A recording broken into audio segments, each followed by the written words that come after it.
Hello and welcome to this very special interview here on Rwanda Broadcasting Agency. Today we sit down with Mr. Amadou Gallo Fall, President of the Basketball Africa League, joining us here in Rwanda for Season 6 of the Basketball Africa League. Under his leadership, the BAL made history with its landmark launch in 2021, the first professional basketball league operated by the NBA on the African soil. Mr. Fall has since guided its vision and operation with one clear purpose: to grow basketball and build a world-class sports ecosystem here on the African continent. Beyond the court, he founded SEED, or Sports for Education and Economic Development, in 1998, earning him the Naismith Legacy Award and a place on New Africa's 100 Most Influential Africans. Mr. Amadou Gallo Fall, welcome back to Rwanda and welcome to Rwanda Broadcasting Agency. Thank you very much. Thank you for having me. First of all, Happy Africa Day to all. We are incredibly excited today to dedicate our games and our in-arena activation for this beautiful day for our continent that we all love and want to continue to build and see it, shining, and where young people and sports in particular, will continue to thrive and show that it could be an incredible platform for all the good things that we want for our continent. Mm-hmm. Talking about making the Basketball Africa League a great platform, we'll be focusing on young people during this conversation we're having today.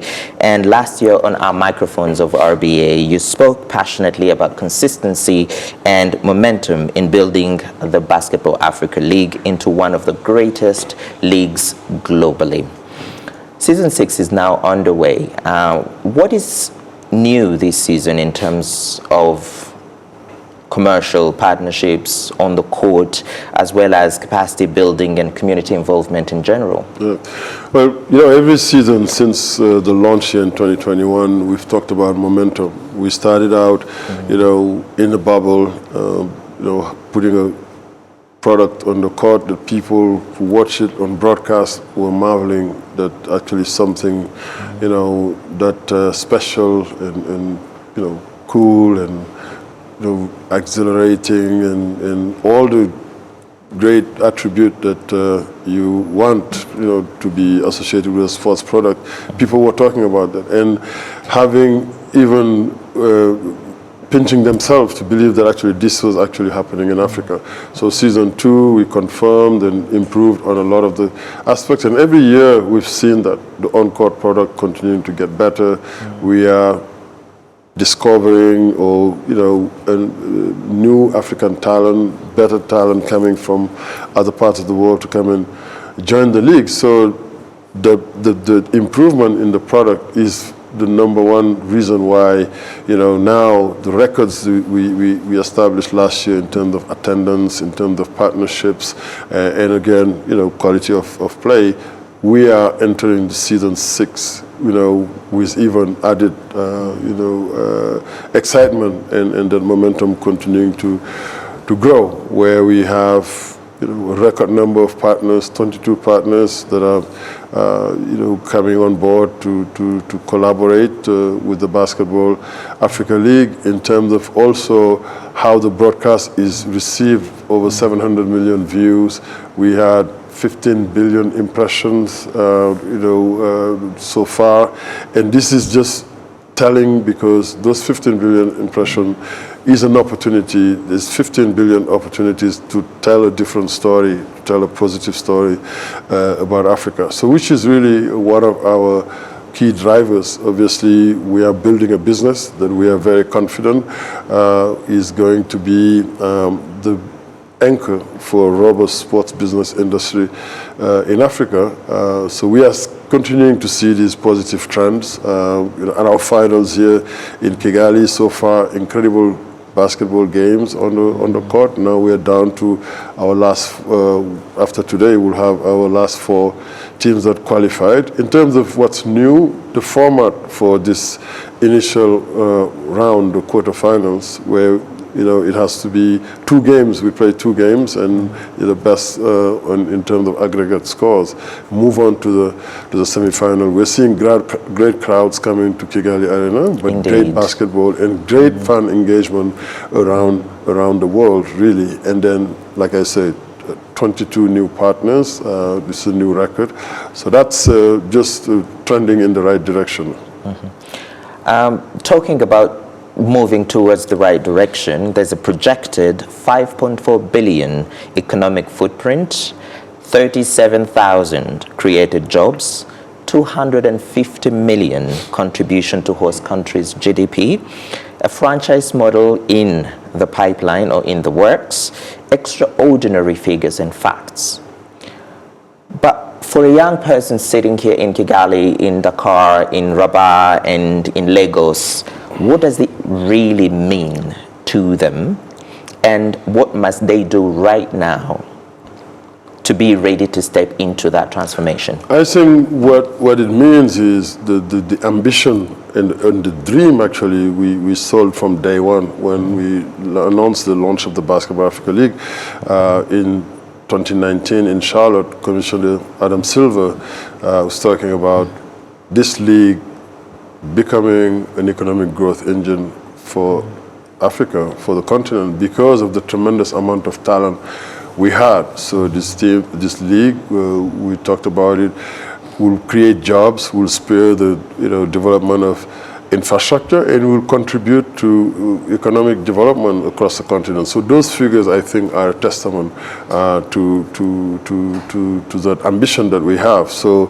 we want the youth in Africa to dream very big, to have incredible ambition, because we know that we have the tools, we have the talent to really make those dreams come to fruition. And I think those numbers that you talk about, the $4.4 billion is a projection based on the $250 million that's been realized since the league started. The 37,000 jobs are going to become 650,000 jobs in 10 years. So just think about the scale that we can reach if more investment comes into the league, because we are confident that with the talent we have, if we build the capacity, and also if the infrastructure, is built, which some countries are starting to do, certainly following in the example that Rwanda and Senegal and South Africa, some of these other countries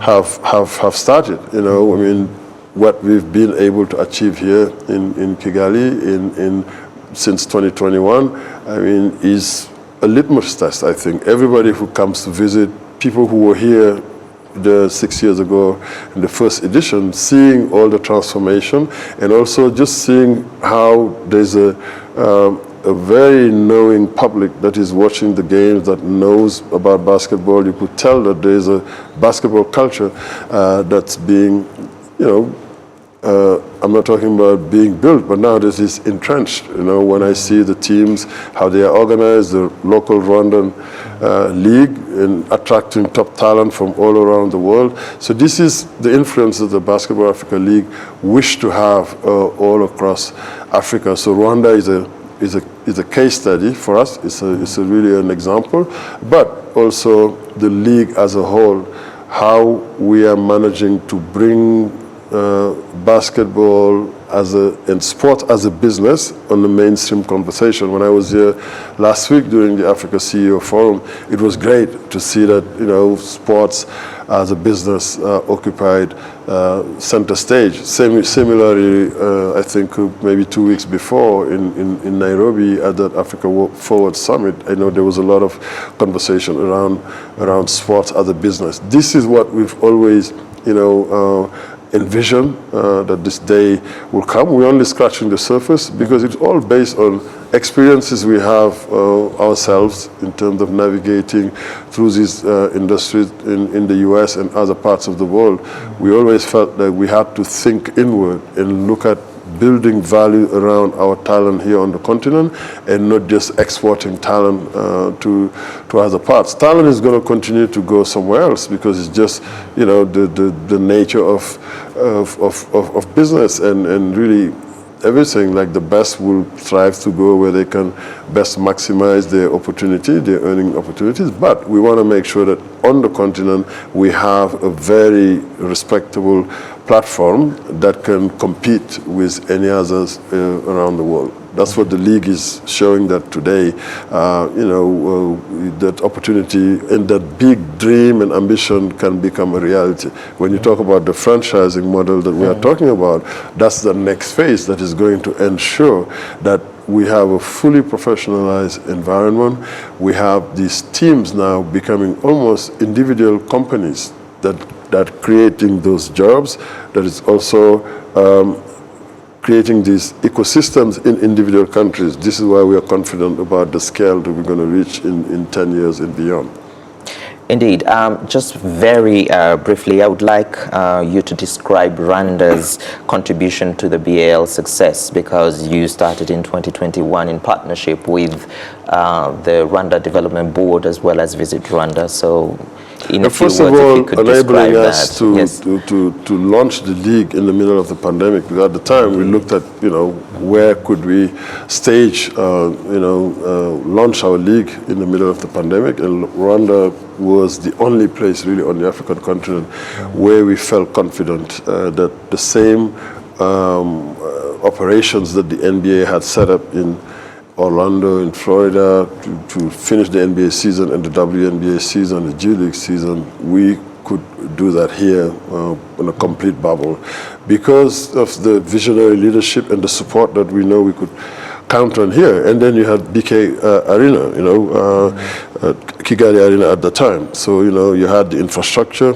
you had the enabling environment in terms of really a functioning infrastructure where we felt our operational standards could be met, so this is where it starts. And then every year, building on that partnership, 3 years first, and then we extended to 5 years with the Rwanda Development Board and Visit Rwanda. It is really something that's been fundamental and foundational to the success of the BAL today. So, and all the other partners that I'm talking about coming in, and it's great, and I think they've had time to look at the evolution and also bought in the dream. But we would always be grateful for those foundational partners who believed in the opportunity before even we bounced the basketball here. You founded Seed over 28 years ago, long before the BAL existed. Clearly you saw something in African youth that others overlooked or did not recognize at the time. Looking back at the journey and everything that has been built since, what future do you envision for African sports, and how can young people position themselves to be part of that transformation? It's an incredibly bright and exciting future for African sport. We started the journey talking about using sport as a tool, as a conduit for education and community building and social cohesion. We know all those things actually are attribute of sports, but now looking to the future, it's an opportunity for job creation, for contributions to Africa's GDP, and just to change the paradigm where a young person with talent doesn't feel like he has to go somewhere else in order to get better. Now we've developed a complete pathway on the continent where a young player can start the game, having access to it, be trained here, and play professionally without necessarily having to leave the continent through some of these operations that we've set up from grassroots to elite. You talk about the NBA Academy that produced NBA talent in Haman Malwaj or Ulrich Chomche, and you talk about all the junior NBA programs where in Basketball Without Borders that remain, where young people are going to start honing their skills. Now, with the academies you develop elite talent.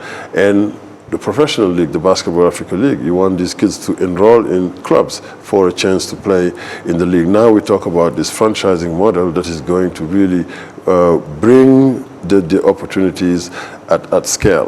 Where it started, it's not that I saw something nobody saw, but I lived the experience. I had a chance to get introduced to the sport. I played it, went to the state and played college, and it just opened my eyes on the immense opportunities that could lay before young people with talent. And we just wanted to make sure that we bring it back and we expose that opportunity to as many young people as possible. And this is why we created Sports for Education and Economic Development, using sport as a conduit to really equip our youth. And those who are talented enough to make it to the highest level, you create the opportunity and pathways for them. But the reality also across gender, we have countless examples of, women. And here, while we are here for these finals, we have our BAL Elevate camp that is happening. This is part of our BAL for Her program, where we bring legends of the game that's played in the WNBA, like Chiney Ogwumike, or Alison Pfister, Clarisse Mashangwana. They are mentoring, the next generation of young talent, along with colleagues in our social responsibility and player program, many of them have played the game and have also been influenced by the benefits of playing sport at the highest level, and when it is married with education, just the example I've had. So this is really speaking to young people. We are saying that we are speaking from experience, from something that we've lived, that we've seen replicated all across the BAL. We see young people who've really took the opportunity they had and now made the most out of it, and they are giving back, trying to inspire as a young people. In a few seconds, what is expected of them? What is expected of them is to pay it forward, right? It's like, you take the elevator up, you send it back to take others. And that's what they're doing. And I think, this is how we are going to continue to build the Basketball Africa League, to contribute to GDPs, create employment, but most importantly, create the type of leadership in African youth that is resilient, that is bold and ambitious, and that is going to have no complex vis-a-vis any other parts of the world. This is why when we talk about we are going to build this league into one of the best professional basketball league in the world in years to come, because we know that we can count on the talent and the resilience of African in general. Thank you very much for presenting Basketball Africa League as an opportunity for young people and telling us that they're expected to be ambitious and educate themselves to embrace the opportunities that BAL presents for them. You've also said that you've only scratched the surface and we can only dream of greater opportunities ahead. Viewers, now we come to the end of this conversation. Please do enjoy the rest of the programs on Rwanda Broadcasting Agency platforms. Bye-bye.